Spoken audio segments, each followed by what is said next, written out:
Welcome back to Module 6. We've covered a lot of ground. We've built your income floor, funded your lifestyle, and set up your growth engine. Theoretically, you have a perfect plan, but there is one variable we haven't talked about yet. I call it the portfolio killer. It's the one risk that can drain $1 million portfolio in just a few years and leave a surviving spouse destitute. We're talking about long-term care. Now, I can feel you pulling away. Nobody wants to talk about nursing homes or home health aides. It's unpleasant. And because it's unpleasant, most people live in denial. They say, Jeff, I'm healthy. I eat kale. I go to the gym. It won't happen to me. But hope is not a strategy. Let's look at the math. My friend Tom Hegnes shares a statistic that changed how I view financial planning forever. Think about your home. The odds of your house burning down are 3%. Yet you wouldn't dream of sleeping in a house without homeowners insurance. Think about your car. The odds of you totaling your car are about 18%. You have auto insurance. But according to the Department of Health and Human Services, the odds of a person over the age of 65 needing some form of long-term care are roughly 70 to 72%. You see the disconnect? We insure the 3% risk, we insure the 18% risk, but we leave the 72% risk, the one that costs the most, completely exposed. If you don't have a plan for this, you're forced to self-insure. That means you have to hoard your savings. You can't take that trip or buy that vacation home because you have to keep $300,000 or $400,000 sitting in cash, just in case you get sick. Now, I call this a just-in-case retirement, and it's a tragedy because it turns your hard-earned money into dead money. In this module, I'm going to show you how to transfer that risk to an insurance company so you're free to enjoy your money. We're going to look at modern asset-based solutions that ensure if you don't get sick, your family still gets the money. Let's protect your legacy now.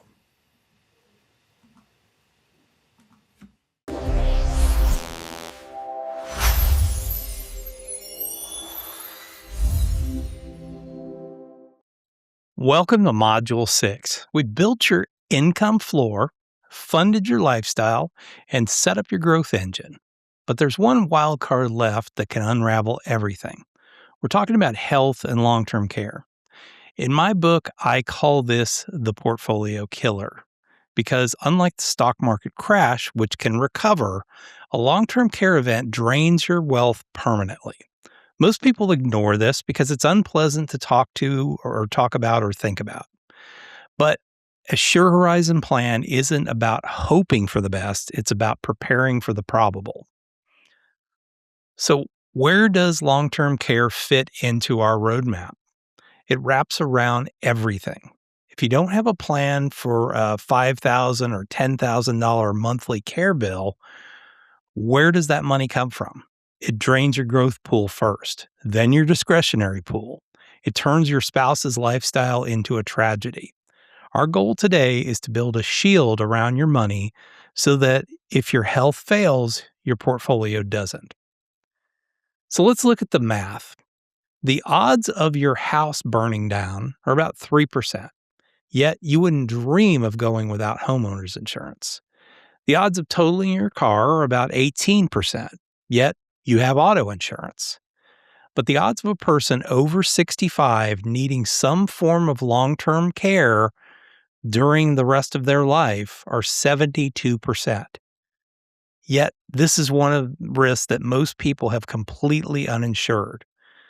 We're insuring the unlikely events and ignoring the likely event. That is completely backward. So here's the 4 great myths of long-term care, and we're going to bust those.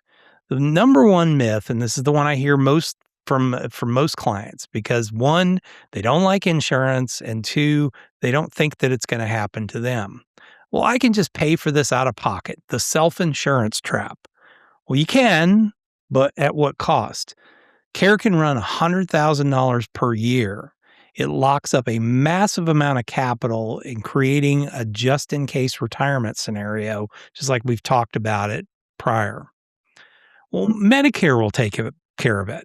Well, this is the most dangerous misconception. Medicare covers the medical issues, hospitals, doctors, not custodial care, and help with what's called activities of daily living.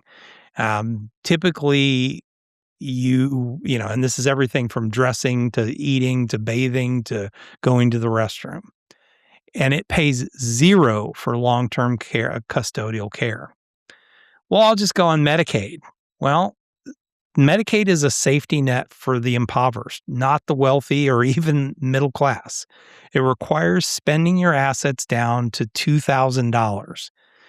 A state recovery can take the family home to recoup costs in some states. Well, my family or my spouse will take care of me. Well, this creates an immense physical, emotional, and financial toll on those that are your caregivers. Aim to be a blessing, not a burden. Proper planning protects them from becoming full-time nurses. So what does care actually cost? It's not just about nursing homes, and this is what people think is it's all about, I don't want to go to a nursing home. Well, most people want to stay at home, but a full-time home health aide can cost $50,000 a year, with a private nursing home costing upwards of $100,000 a year. And there's a critical stat from my book. Women typically need care longer, averaging 3.7 years. So do the math. At 105,000 times 3.7, this is a dramatic amount of most people's, compared to 2.2 years for men. Still a significant amount of money. And realize if the husband and the wife also have this, we're now talking 5.9 years of care at $105,000 a year if you need to go to a nursing home. That's $500,000 or more at risk. Well, many of you'll say, well, I'll just self-insure. I have the savings. Well, that's valid, but it leads to another just-in-case trap like we've talked about before. Because you might need $300,000 for care, you have to keep that money locked up just in case. You can't spend it on travel. You can't give it to the grandkids. Self-insurance turns your hard-earned money into dead money that sits there waiting for a crisis to happen. So how do we pay for it without hoarding our cash? Well, one, traditional long-term care insurance. Just like car insurance, you pay a premium. If you need care, it pays. If you don't, the money is gone. This has become less popular due to rising premiums with people living longer. A lot of companies mispriced their long-term care policies early on, and they've had to raise premiums over time for their policyholders.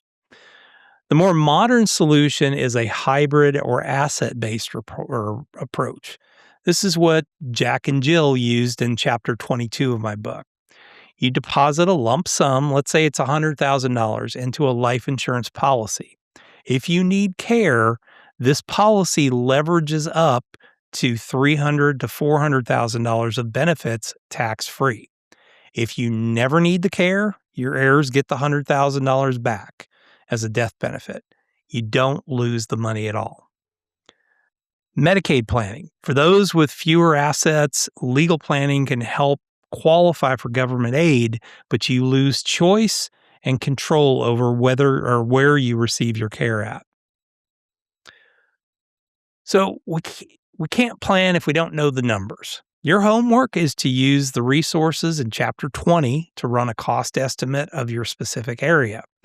Go to Genworth's Cost of Care Survey or the AARP calculator linked in the show notes page.